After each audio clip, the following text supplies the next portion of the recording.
comenzo a conferencia coloquio de hoxe. Como sempre, dar as grazas ao Concello de Outes, ao Centro Social, ao Centro de Saúde, a USC. Xa sabedes que a xente que asista ás conferencias tendrá o título da USC por 16 horas ao final do ciclo. A Adis Bismur, a Asociación de Discapacidades da Bisbarra de Muros, a Asociación Cultural Terra de Outes, a Xerencia de Xestión Integrada, que nos dá o visto para poder facer as charlas. Hoxe, facemos a conferencia, e estaba comentando o Dr. Pose, a conferencia número 146. É importante destacar este dato, porque, en moitos ámbitos sorprende a continuidade, a estabilidade, e que siga acudindo xente a estas conferencias, que xa sabedes que sin vos isto non ten ningún sentido. A conferencia de hoxe é unha enfermedade en si mesma, ou mellor non é unha enfermedade, sino simplemente un signo de algo que está pasando e que pasa moi frecuentemente, e quizá como a diabetes é un tema que quizá non temos o 100% da poboación co diagnóstico, e se siguen descubrindo hipertensos, de edad avanzada bastantes, se siguen descubrindo todos os días, ¿no? Temos a sorte de contar con Antonio Poserreiro, el da Unidade de Hipertensión e Risco Vascular do Servicio de Medicina Interna do CHUS, e, foi o xefe de Medicina Interna, sempre me gusta decir, xefe de Medicina Interna do CHUS, do Hospital de Santiago, e as razóns polas que dimitiu a sabe el, se queren unha parte, non lo conta e non lo di. Pero, foi o xefe de Medicina Interna. E ben, agradecervos a todas e a todos, xa sabedes que a través de Terra de Outes, agradecendo a Vicente o seu traballo, así que remata a charla está colocada na página web de Terra de Outes, aí podedes encontrar todas as charlas que se levan realizado aquí en Outes, e sin máis, damos a benvida ao Dr. Pose para que nos fale de hipertensión. Acordadevos que non é falar de hipertensión simplemente, senón da súa diagnose, do tratamento e do seguimento da tensión. E probablemente, grazas a él, e senón despois no coloquio tamén o entenderíamos así, retiremos moitos mitos que hai en torno á hipertensión e probablemente, evidentemente, imos aprender moito. Ben, moitas grazas.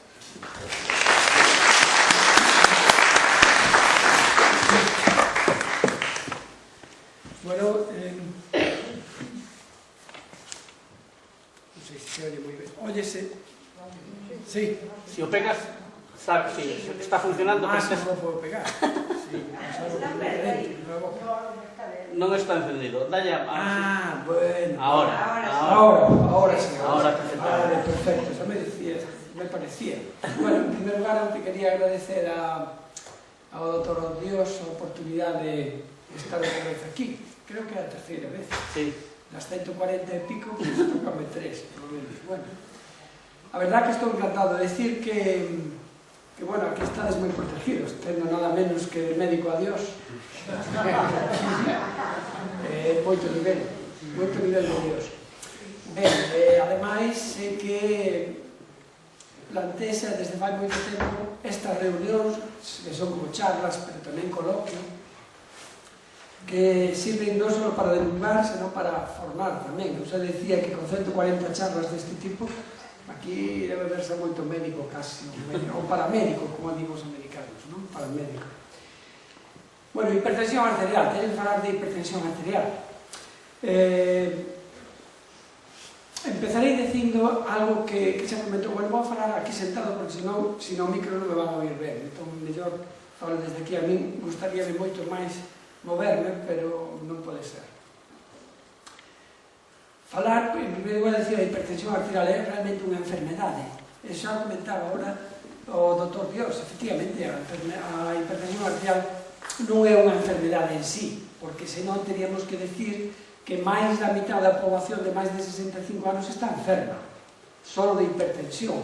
Se sumamos as outras enfermedades, teríamos que decir que a partir de 65 anos, todo Dios dispensando está enfermo. Por lo tanto, a hipertensión arterial non se considera, e a Organización Mundial da Saúde non a considera unha enfermedade, senón unha condición crónica. Que quere dicir isto? Bueno, pois que cando tes, como aparece aí na diapositiva, pois 36 anos, tes hipertensión arterial, tes o colesterol un pouco alto, non podes decir que estés enfermo. Pero, sin embargo, se non se tratan esas condicións, se non se trata o colesterol, se non se trata a hipertensión arterial, co tempo, cos anos, vas a chegar a ser un enfermo crónico. Porque a hipertensión daña o corazón, porque a hipertensión daña os riles, porque a hipertensión daña as arterias. Aparecen os ictus, aparece a insuficiencia cardíaca, e todo, ou unha parte moi importante, a responsable de todo isto é a hipertensión arterial. Podemos decir, e isto non o digo eu, digo a Organización Mundial da Saúde, que o 50%, polo menos o 50% das enfermedades cardiovasculares, a responsable, o factor responsable, a condición crónica responsable é precisamente a hipertensión arterial, por non tratar de forma adecuada a hipertensión arterial. Bueno, que é iso de hipertensión arterial? Bueno, en primeiro lugar había que decir que non lle había que chamar hipertensión arterial, senón hiperpresión arterial, porque en realidad é unha elevación da presión arterial. Que é a presión? Bueno, a presión, se nos acordamos de cando estudiamos, era unha relación de forza con superficie, pois a forza que vai a sangre polas arterias e a superficie das arterias e dos vasos pequenos é o que condiciona esa presión. A presión, por tanto, é unha relación entre a forza que circula o sangue e a elasticidade das arterias, tanto das grandes arterias como das pequenas arterias que temos estes capilares na punta dos dedos. A presión arterial exprésase como dúas cifras, unha que é a presión arterial sistólica, que é a que dá o corazón no momento de expulsar a sangre, a arteria máis importante que temos, a aorta. Aí esa, o que dá é a presión, esa elevación da presión é a presión arterial sistólica, fundamentalmente sistólica, e despois unha presión que é necesaria para poder manter a circulación, incluso nos dedos dos pés, nos dedos das mans, eso que chamamos as resistencias periféricas, as resistencias das pequenas arterias que fan que gracias a que se dilatan e se contraen, chegue a sangre hasta aí, hasta as zonas máis distais do noso organismo. Como se expresa a presión arterial? Pois mídese en milímetros de mercurio. Medíase en milímetros de mercurio, hoxe en día se sabedes que o mercurio está aos picos. Non hai estigmanómetros de mercurio, que é o que utilizábamos antes, non? Hoxe en día xa utilizamos os automáticos, pero o valor sigue sendo de referencia ao estado en milímetros de mercurio. Que significa hipertensión arterial? Pois simplemente ter a presión arterial, a presión que circula a sangre polo sistema cardiocirculatorio, pois cunha presión moi elevada. E a que chamamos presión elevada? Pois a presión que sobrepasa estes valores, que seguro que xa sabedes de sobra, 140 milímetros de mercurio de sistólica, 90 milímetros de mercurio de diastólica. A presión arterial debe estar por debaixo desas cifras. Ni siquiera igual, por debaixo de 140 e por debaixo de 90. Pero todos sabemos que a presión arterial varía. Se tomamos ahora mismo a presión arterial e tomámoslo dentro de media hora, os niveis cambian. Non había visto, perdón, o doutor García que está aquí presente, saludo. Os valores cambian. É dicir, que a presión arterial non é unha constante. É unha variable biolóxica que fluctúa desde niveis máis altos a primeira hora da mañá, cando nos levantamos, o organismo se prepara, en ese momento cando a presión arterial é máis alta, prepárase para o traballo, prepárase para a actividade. É o momento que é máis alta. E despois pola noite, cando ímos a descansar, tamén o sistema cardiocirculatorio descansa e a presión arterial disminuye. Por tanto, a presión arterial máis importante, máis alta cando temos máis actividade e máis baixa cando disminuímos a actividade. Pero ainda así sabemos que hai circunstancias que poden facer que a presión arterial se eleve. Por exemplo, o tabaco. No momento que unha está fumando por efecto vasoconstrictor, constrae as arterias e a presión entonces aumenta. A cafeína, algúns alimentos, o estrés. Sabemos que sobre todo en algunhas persoas moito máis que outras, pero se estamos moi nerviosos e moi tensos, a presión arterial pode aumentar. Os ruídos e o clima.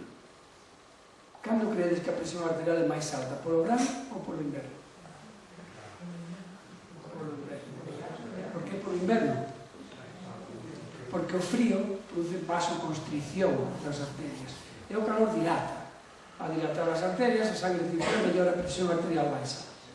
De feito, moitos médicos sabemos que hai moitos pacientes que tenemos que disminuir e incluso retirar a medicación durante os períodos de máis calor, máis calurosos, porque eso contribuye a que baixe moito a presión arterial e a que se maree.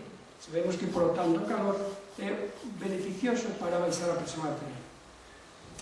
E, por último, tamén a presión o efecto do médico, o que chamamos a hipertensión de bata blanca. Simplemente, pois, cando vas ao médico, pois, o feito de que che tomen a tensión, hai moita xente que a tensión constantemente aparece máis elevada. E non sempre por estar máis nervioso, porque a veces non estou máis nervioso, de feito non teño o corazón moi rápido, pero simplemente a presencia do médico é como algo que nos resulta pois, un pouco agresivo entre comillas. Cales son as causas da hipertensión arterial? Pois a maior parte delas, máis del 90%, non sabemos cal é a causa. O que sí sabemos é que se teus pais son hipertensos ou foron hipertensos, vai chocar a lotería casi seguro.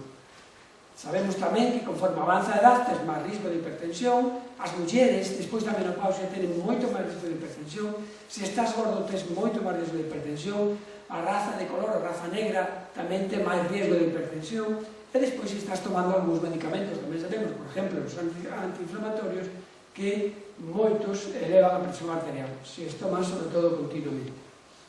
Como se mide a presión arterial, non vamos a entrar en ese detalle, sabede que antes se decía que a presión arterial debía medirla sempre o médico ou a enfermeira. Os aparatos estaban para contrastar. Bueno, hoxe sabemos que a forma de medir a tensión a máis práctica, a máis rápida, a máis automática é precisamente cos aparatos automáticos. Porque os aparatos automáticos non depende de que un día teñas un tapón de cera ou de que o día anterior non dormiras e non estás atento aos ruidos que olles no fonendo. O aparato sempre funciona igual. En cambio, a variabilidade das persoas pois fluctúa de un día para outro. Existen diferentes aparatos. O máis importante cando vayades a unha farmacia que pidades un aparato que este homologado, quer dicir que este contrastado para saber que realmente mide ben a presión arterial. A persoa debe estar relaxada, nos 30 minutos anteriores mellor que cumpla todo con estas características, fumado, nin 30 minutos, nin 40, nin hora, non debe de fumar nunca, pero se fuma, por lo menos evitar que sexa casi inmediatamente antes da toma da presión arterial.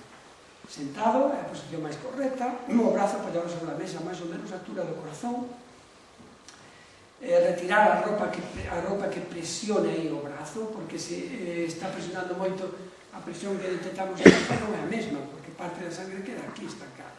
Entón a presión vai a ser menor.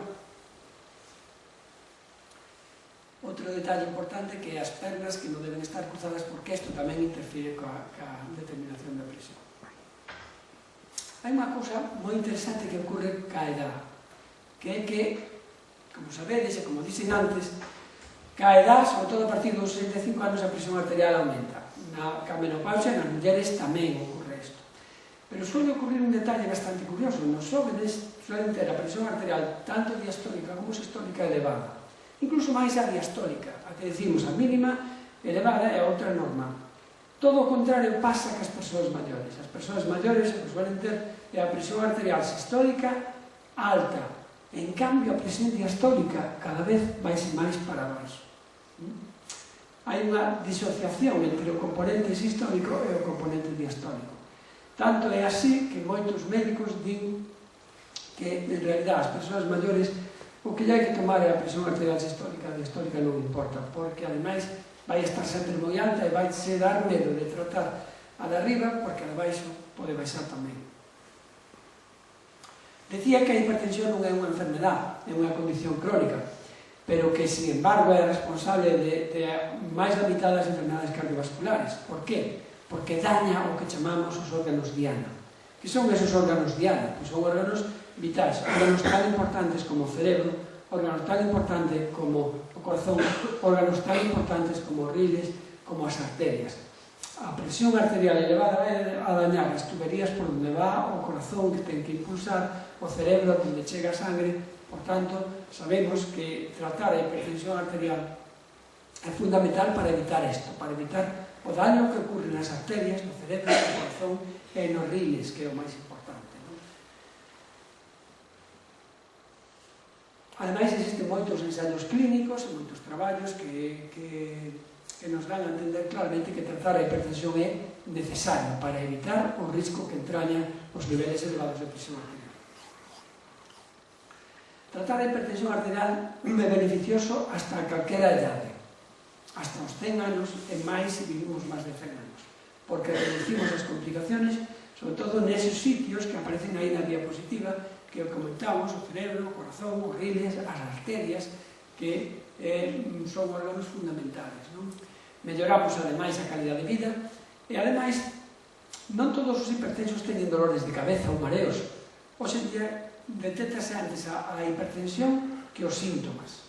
Antes sí que chegaba moita xente con dolores de cabeza de moito tempo de evolución, tomaba a tensión arterial ao médico e dicía, pues ten a tensión moi alta, pero hoxe en día, gracias a Dios, e gracias a que, ao Dr. Dios tamén, e gracias a que nos mantemos moi activos, que todo o mundo sabe que é a hipertensión, pois é difícil que chegue unha persona, salvo que as persoas moi xóvenes que debutan con hipertensión arteriales moi importantes, que chegue por dolor de cabeza. Normalmente se chega, mire, doctora, que teño, o outro día tomei a presión ou me tomaron o reconocimiento da empresa e teño a tensión un pouco alta. Eu estou perfecto. Supoño que sempre estuve así toda a vida, pero teño a tensión alta. Bueno, ainda non lle apareceron os síntomas. Moito mellor, porque a veces o primeiro síntoma é ter incluso ter un infarto. Unhas palabras sobre, xa que vamos a falar de hipertensión, falar do contrario tamén, porque nas persoas maiores tamén é importante non ter a presión arterial demasiado baixa. Sobre todo hai un tipo de hipotensión que, cando nos agachamos e nos levantamos, que moita xente que se cae. Ou estás na cama, de repente, pola noite, tens que ir ao servicio, e vas ao servicio e te caes, prácticamente. Eso chamase hipotensión ortostática, tremendamente frecuente nas persoas moi maiores, sobre todo se están moi medicadas, teñen a tensión no límite, entón levántanse e non é capaz o corazón e as arterias de poñerse a todo rapidamente, e entonces, como hai un desequilibrio, pois non chega sangre suficiente ao cerebro e a persoa marea se cae. Bueno, é fácil de detectar, cando hai unha diferencia, normalmente cando estás acostado e te levantas, a presión arterial baixa, pode baixar hasta 20 milímetros de mercurio e 10 milímetros de mercurio, pero se baixa máis deso, e se mantén máis de 1 minuto, 3 minutos, entonces falamos de que ten hipotensión ortostática, é dicir, que o seu mecanismo de recuperación non funciona de forma adecuada. Como vedes, non é unha rareza, aparece nunha porcentaxe máis ou menos importante de persoas maiores, ainda que só por ser maior realmente non deberías de ter hipotensión ortostática. Influye, por suposto, a distensibilidade das arterias, que as arterias, non tanto como o corazón, pero tamén se contraen e se dilatan, non tanto como o corazón. E iso tamén axuda moitísimo a que a sangre circule, non? Bueno, pois as arterias das persoas moi maiores fanse como cartón, non son capaces de dilatar, nin contraer. Entón, prácticamente eso fai que non se podan adaptar aos cambios posturales, non? Por outra parte, as venas, tamén o sistema venoso, como cando oímos maiores, as venas das pernas, sobre todo, dilátanse. Aparecen as varices, a insuficiencia venosa. E aí estancase moita sangre. O estancar a sangre queda aí, non chega ao corazón, e a presión arterial tamén disminuye. E, por último, tamén importante, o corazón do anciano, da persoa maior, suele ser o corazón hipertrófico, un corazón que ten menos capacidade, sobre todo, a veces, para distenderse, para albergar toda a sangre que necesita para manter a circulación de forma adecuada. Como digo, polo feito de ser vello non tes por que ter hipotensión ortostática, pero se estás tomando medicamentos, se estás deshidratado, se estás desnutrido, se levas moito tempo encamado, de repente te levantas, é moi fácil que teñas unha hipotensión ortostática. Por iso, as persoas maiores que botan moito tempo na cama, sempre hai que ter moito cuidado cando se levantan, facelo, esperar incluso 1 minuto, 3 minutos a que se podan incorporar antes de que se incorporen. Falábamos dos niveles de presión arterial, decíamos que a presión tiña que estar por debaixo de 40, por debaixo de 90. Hai guías de hipertensión arterial que salen prácticamente todos os anos. E isto non ha cambiado, seguimos pensando que por debaixo de 140, por debaixo de 90. Pero algúns, sobre todo especialmente os americanos, E últimamente consideran que a tensión óptima está por debaixo de 120/70, por debaixo de 120/70. Os europeos chamamos de hipertensión ou, presión arterial normal, pero un pouco alta, as que está entre 130 e 139 ou entre 85 e 89. Bueno, os americanos, en cambio, consideran que a partir de 120 se é unha presión arterial elevada. Pero claro, se seguimos estas recomendacións, ti vas a decir a unha persoa, bueno, usted non é hipertenso, pero ten unha presión arterial elevada. Pero como que eso de elevada? Vou a tratar, estou en risco de ter un problema ou non? Como non se define moi ben e como claramente non é necesario tratar, por suposto, a estas persoas, quedámonos cas recomendacións europeas. Unha presión entre 120 e 140, unha presión normal alta, entre 85 e 89, igual, normal alta. Pero non é ni moito menos hipertensión, ni tampouco é dicir que teñamos unha hipertensión claramente definida. Despois, como vedes, hai grados. O grado 1, o grado 2, o grado 3. O grado 3 significa que tens a presión arterial moito máis alta que o grado 1. E despois hai unha categoría que aparece ao final que se chama hipertensión sistólica aislada. Que é eso? O que acabamos de comentar aí un rato. Persoas maiores que teñen a presión sistólica moi alta, pero en cambio a presión diastólica está moi baixa. E eso tamén ten un risco importante, porque significa que as arterias, as grandes arterias, están moi envellecidas. O diagnóstico de hipertensión non se debe facer un día, non hai que apurar, hai que facer controles, por lo menos que repetilos en unha semana ou 4 semanas hasta 3 controles. Cando non fai falta facer controles, cando chegas á consulta tes cifras como que aparecen aí por riba de 180, por riba de 110. Bueno, aquí hai que tratar, non hai que esperar, porque senón podemos ter un problema e un problema serio e moi importante.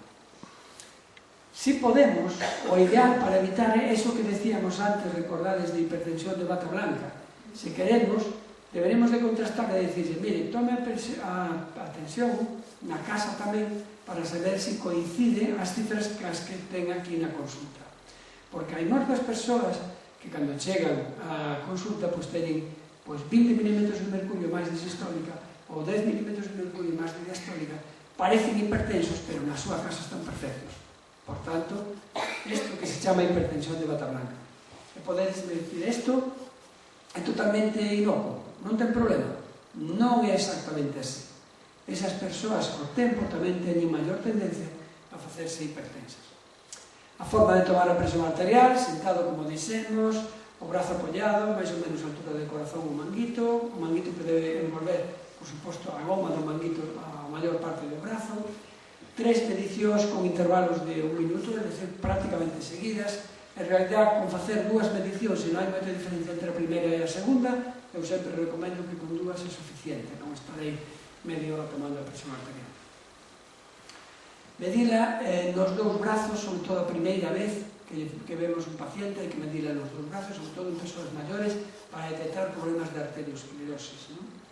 E sempre ter en conta que, igual que antes, se hai unha diferencia de 20 ou máis de sistólica nun brazo a outro, ou de 10 de diastólica, que pode ter un problema de circulación nun brazo. E hai que investigar por que ocorre isto. E, ademais, se tomamos sempre a tensión no brazo que ten máis baixa, quedámonos con que a tensión está ben controlada, que en realidad non está ben controlada, porque ese brazo ten unha estenosis que non deixa pasar ben a sangre. En cambio, no outro, si que te das conta que ten a presión moi alta. Ben, controles na casa. Cada canto se deben facer controles na casa de presión arterial. Unha vez que sabemos que somos hipertensos, idealmente deberíamos de controlar unha vez a semana a medir a presión arterial. E cando? Pois xusto antes da medicación e despois da medicación pasada como 12 horas. Se tomas a medicación pola mañá para a hipertensión, xusto cando te levantas, que é o momento en que a presión arterial está máis alta, antes de tomar ninguna medicación, vas ao baño, se este plas, toma a tensión, toma a pastilla e ese mismo día por a noite, cando vas para a cama. Un día a semana, eso sería suficiente. Se aí tes a tensión por debaixo de 140, ou mellor, por debaixo de 135, por debaixo de 85, estás perfecto. Se non é así, pois, de alguna forma, hai que mirar por que motivo non a tes ben controlada.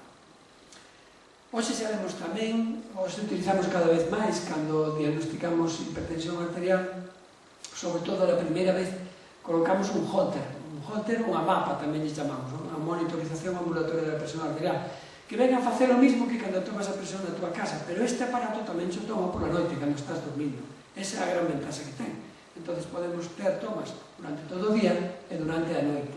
Porque vemos que hai moitas persoas que cando se van a descansar, eu dixen que pola noite a presión arterial tiña que baixar, porque o organismo, o sistema cardiocirculatorio, ten que descansar. Pero hai persoas que a presión arterial non lle baixa.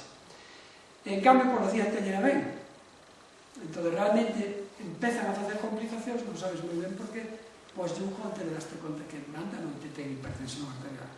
Por tanto, hipertensión que chamamos enmascarada, porque non se sabe, non se detecta se non colocamos un aparato como este para medir a presión arterial en 24 horas. E outras, en cambio, pois teñen a presión elevada durante o día e durante a noite. Eso tamén non hai. E outras teñen durante o día, pero durante a noite baixa, e baixa bastante. E iso é bastante mellor que tela alta polo día e alta pola noite.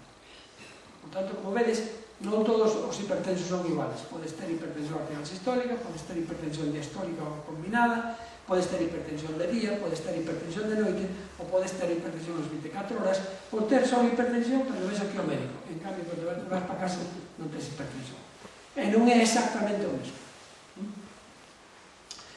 A hipertensión arterial é unha condición crónica que cando se asocia a outros factores de risco cardiovascular é cando é realmente un problema importante. E cales son os factores de risco? Pois, fundamental, o tabaquismo. Bueno, hoxe en día, gracias a Deus, tamén ha disminuído moitísimo o tabaquismo. O sedentarismo, o non facer nada de ejercicio. A obesidade. O estrés, o que os comentaba antes da menopausia, agora tamén se sabe que se considera un factor de risco. Cando chega a menopausia hai moito máis risco de hipertensión e tamén de problemas cardiovasculares. E outra cosa que tamén sabemos, é bastante reciente, ter pulsacións moi altas.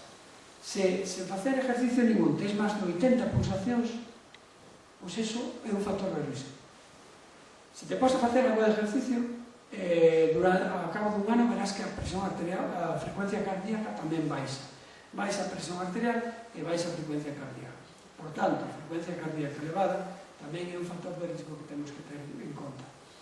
E tamén estamos detectando os factores socioeconómicos. Sabemos que teñen máis problemas cardiovasculares, máis problemas de obesidade, máis problemas de hipertensión as persoas que teñen as condicións socioeconómicas peores.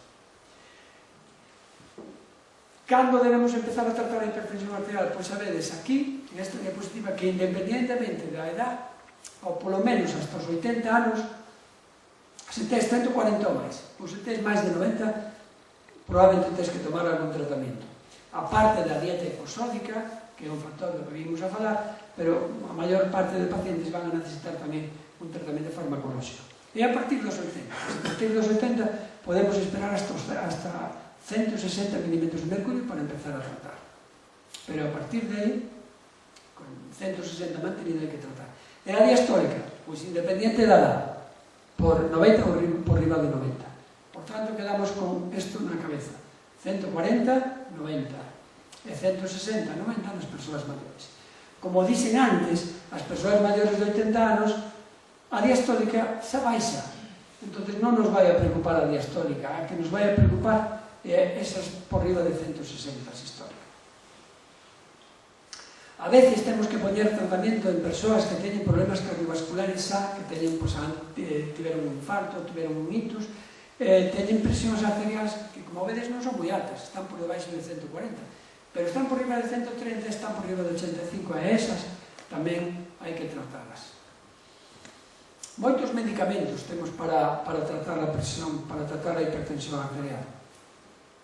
Tampouco os vou explicar exactamente aquí cal é o mecanismo de acción, pero vamos a poñer unha diapositiva. Bueno, habitualmente decir que hoxe en día a maioría dos pacientes tratámonos, en vez de dar un medicamento, damos dous na mesma pastilla, pero a dosis baixa. E despois, se non chega, aumentamos a dosis de cada un deses componentes. Con unha sola pastilla podemos controlar dar 2 medicamentos ou hasta 3 medicamentos con unha sola pastilla. Que fan esos medicamentos? Bueno, para entender un pouco que fan, vamos a pensar que o corazón é como unha mula de carga. É unha mula de carga que ten que circular por todo o organismo para distribuir a sangre, non? Ten que impulsar a sangre para distribuirse, nutrir o cerebro, nutrir o propio corazón, nutrir os riles, nutrir o fígado. É dicir, ten unha carga que chamamos unha precarga. Isto é a sangre que lle chega ao corazón, a sangre que ten que bombear o corazón. Volemia, volumen de sangre, precarga. E o corazón ten que levar a sangre por esa pendiente que vemos aí en amarillo abaixo. Por esa pendiente que é a circulación, toda a circulación.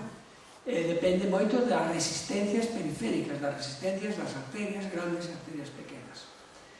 Como podemos baixar a tensión? Pois podemos baixar dando un diurético. Que fai o diurético? Elimina agua, elimina volumen. A agua que sale do corpo sale da sangre tamén, disminuye o volumen. Diurético, disminuye o volumen. Pero durante moitos anos dimos conta que o máis importante para que o hipertenso mellore e que non teña problemas cardiovasculares non é tanto isto como baixarse a resistencia. É dicir, se ten moita pendiente que subir o mulo, non podemos darlle latigazos, porque o mulo non vai aguantar. O que sí que temos que facer é modificar a pendiente. E como modificamos a pendiente? Con vasodilatadores. Pois é o que estamos dando. Antes decía que o calor vasodilataba, disminuía a presión.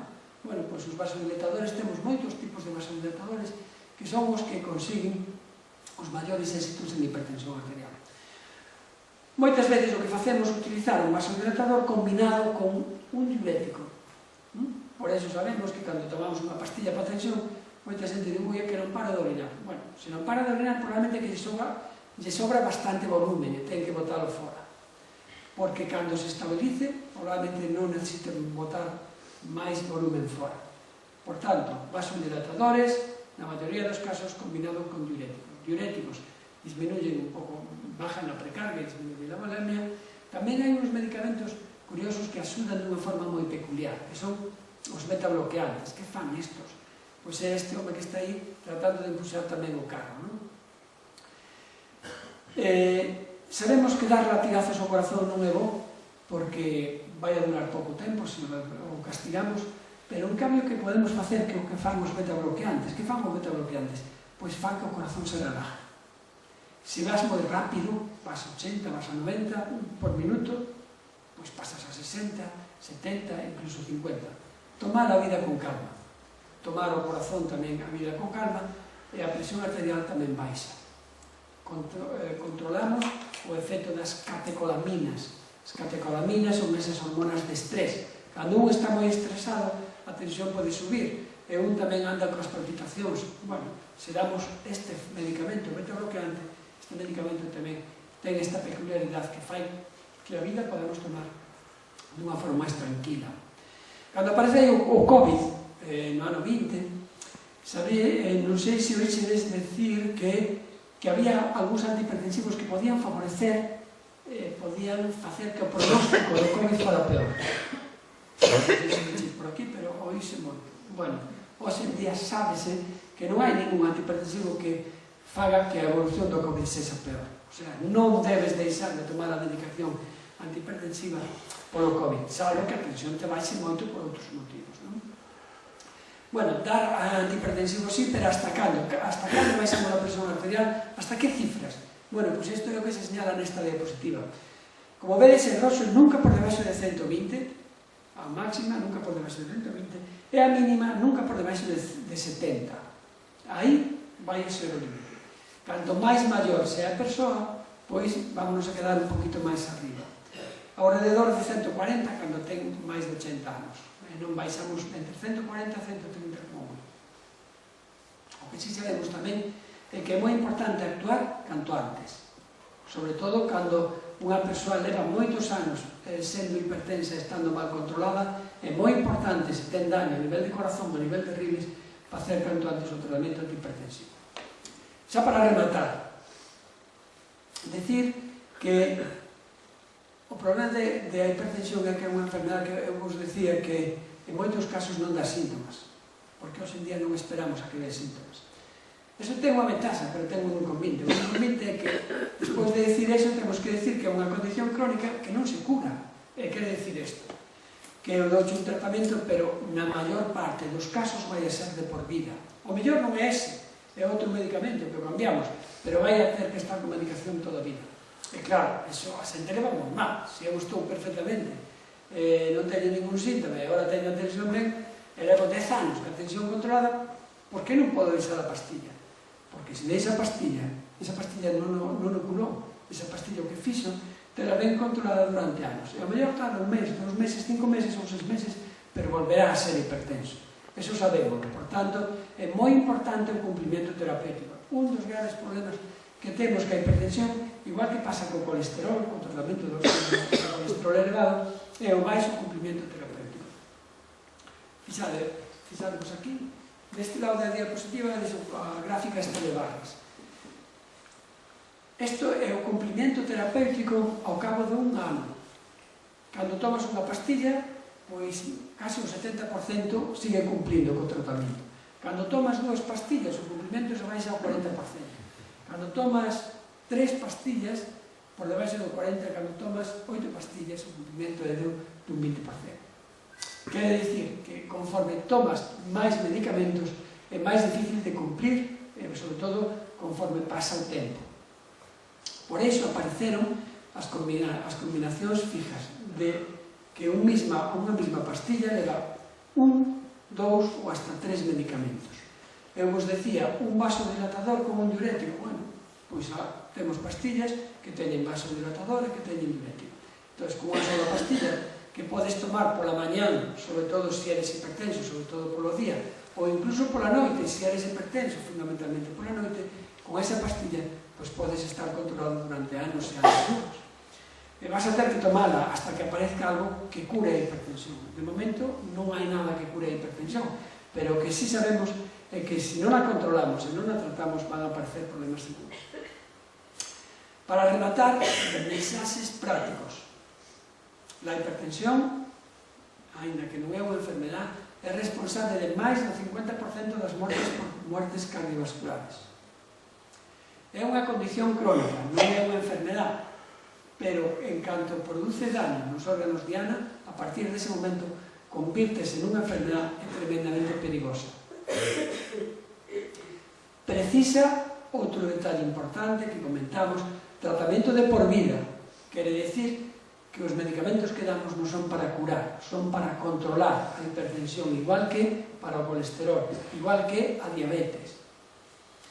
Controles polo médico, moi importante, coa frecuencia que lle diga, que a veces, unha vez que os temos controlados, pode ser anual, sobre todo se a persoa ten un aparato na casa e pode tomar a presión arterial por menos unha vez ao mes, ou sempre que se atope mal, que poda pensar que teña tensión descontrolada. É fundamental algo que non dixemos, pero que insistimos, controlar o peso.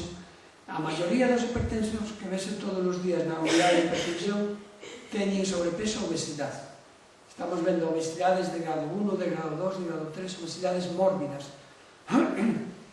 Eso relacionase moitísimo ca hipertensión arterial. Se ti tes o peso ideal, hai xente que ten o peso ideal e son hipertensos. Como hai xente que ten o peso ideal e ten o colesterol alto. Pero hai moita xente que ten a tensión alta por ter moito peso. E hai moita xente que ten o colesterol alto por ter tamén moito peso. Por tanto, cando tes o sobrepeso, hai que reducilo e iso é fundamental para controlar calquer factor de risco vascular. E facer exercicio. O exercicio é fundamental. O exercicio é fundamental, aínda que só podes mover un dedo do corpo. Só podes mover un dedo do corpo. É moi importante que estés movendo o dedo todo o día. Porque se sabe que eso disminuye a mortalidade deses pacientes. O exercicio físico é importante mantenerlo de por vida. E, por último, decir que hoxe en día, cando os dan unha pastilla para hipertensión, pois ao mellor os están dando un medicamento, 2 medicamentos ou 3 medicamentos na mesma pastilla.